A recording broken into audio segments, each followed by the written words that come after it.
Just hours, the first major cruise line will depart from Jacksport after nearly 2 years. Just last year, we were talking about how the pandemic would impact the cruise industry. We were, and now News 4 Jax reporter Marilyn Parker spoke with a woman who was one of the last cruises out of Florida in 2020.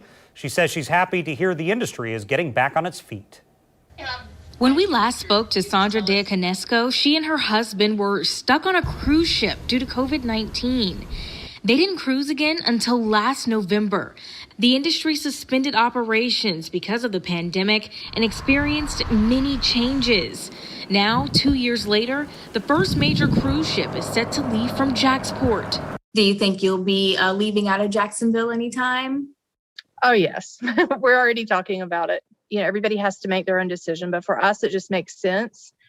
It's the only place that we've gone where we knew everyone had been vaccinated and tested. So we felt perfectly safe to get on the ship.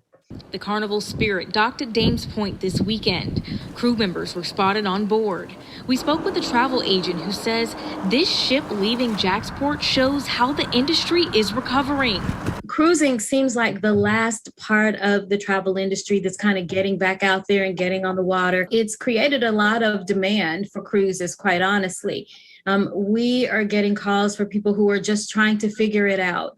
Carnival says fully vaccinated guests must show proof of a negative COVID-19 test.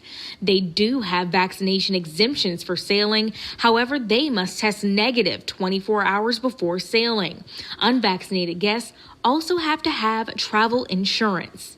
Diaconesco says she's confident in the steps cruise lines have taken.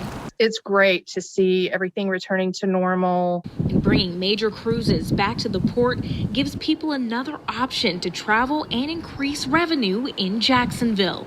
Marilyn Parker, Channel 4, the local station.